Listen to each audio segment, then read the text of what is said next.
Le matin s'éveille doucement. Dans sa maison de briques et de silex, Françoise ouvre les yeux sans précipitation.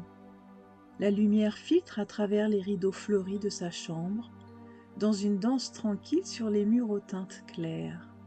Tout est calme, silencieux, presque suspendu.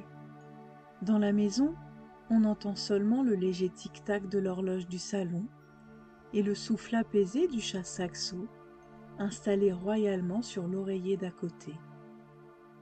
Françoise vient tout juste de fêter ses 74 ans, et dans le miroir de la salle de bain, elle voit une femme souriante aux cheveux courts argentés, une femme encore pleine d'envie, de projets et de curiosité. Elle est de celles qui aiment les soirées tardives, bercées par la lumière douce d'une lampe de chevet, à regarder une émission à la télé ou à lire en silence. Elle peut parler pendant des heures avec sa sœur Christine. Ensemble, elles rient, refont le monde, se confient et se soutiennent comme deux piliers d'une même maison. Le jour, Françoise est active, toujours en mouvement. Elle aime jardiner patiemment en parlant à ses plantes comme à de vieilles compagnes fidèles. Elle sourit en croisant le regard lent de sa tortue de 56 ans qui déambule dans les fleurs, Turbo la tortue. Mais derrière cette démarche nonchalante, Turbo a une personnalité bien affirmée. Elle adore piétiner les massifs fraîchement plantés et grignoter avec application les pétales colorés, comme si elle goûtait à chaque nuance. Parfois, elle reste des heures imperturbables à taper avec insistance sur un morceau de bois posé devant elle, comme si elle y déchiffrait un message secret ou qu'elle dialoguait à sa manière avec l'univers. Dans le jardin, Turbo est une présence à part entière, une petite gardienne étrange et têtue, aussi tranquille qu'intrigante. Françoise aime aussi retrouver ses copines au restaurant, découvrir de nouveaux endroits, tester des plats qu'elle n'a jamais goûtés. Ce qu'elle préfère, c'est cette ambiance joyeuse, les voix qui s'entrelacent, les souvenirs partagés, les nouvelles racontées avec enthousiasme. Ce matin-là, pourtant, une autre envie naît dans son ventre, une envie profonde, irrésistible, celle de partir, de s'évader, de retrouver quelque chose d'essentiel, de brut, de vrai, de renouer avec cette sensation de vastitude qu'elle aime tant, ce frisson particulier qui lui vient quand elle sent l'océan tout proche, une envie de grand air, de falaises battues par les vents, de senteurs d'iodes, de chemins secrets et de chapelles silencieuses. Quelques heures plus tard, Françoise et son mari sont sur la route. La Normandie s'efface dans le rétroviseur, les haies verdoyantes, les maisons de silex, les nuages bas au-dessus des pommiers, puis les paysages changent, les panneaux indiquent Caen, Quimper, Audierne, Plogoff. Son cœur se serre légèrement à l'approche du gîte, une émotion familière, celle des retrouvailles avec une terre qu'elle aime tant. C'est la Bretagne qui l'accueille à bras ouverts, sa Bretagne, sauvage, fière, libre. Elle gare la voiture près du gîte dans un petit coin qu'elle connaît bien. Quand elle ouvre la portière, une bourrasque la saisit aussitôt.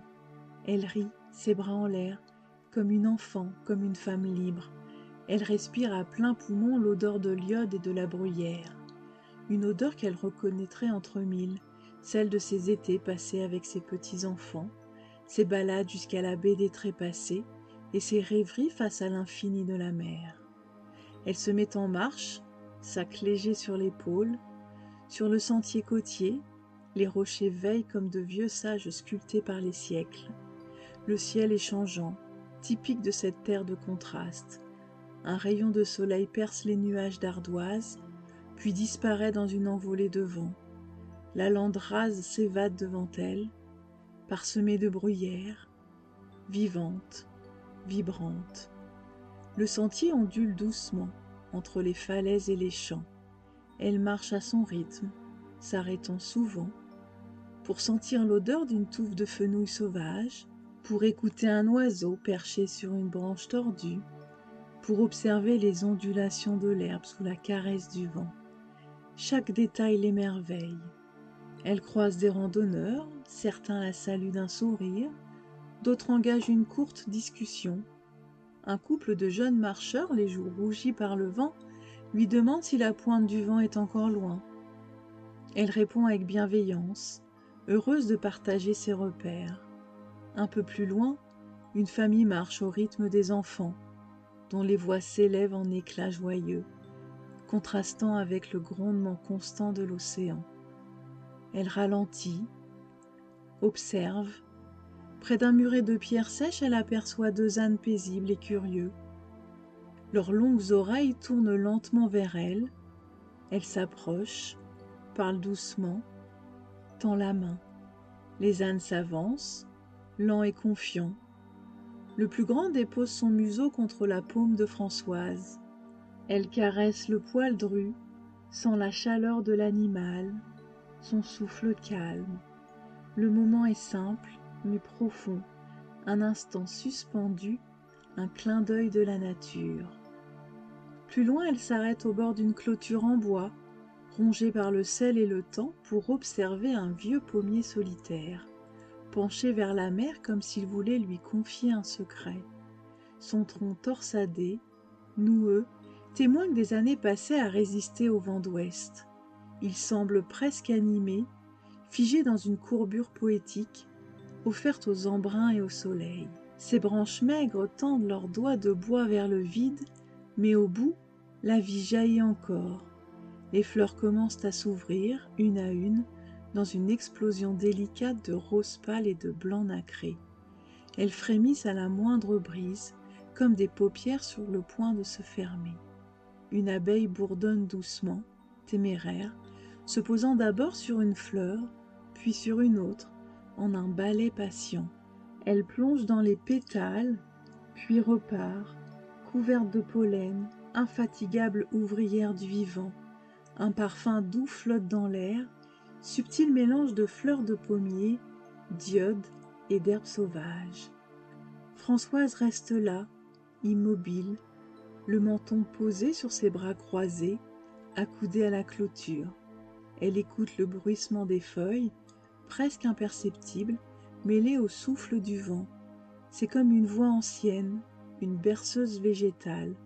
Elle sourit, tout est vivant ici, tout respire, murmure, appelle. Il suffit d'être là, de se taire, d'ouvrir grand les sens. Tout parle à qui sait écouter. À un croisement de sentiers, elle s'installe sur un rocher. Elle sort une petite gourde d'eau, grignote un fruit sec, regarde les nuages filer. Un chien passe, libre, joyeux, suivi de son maître qui la salue d'un large sourire.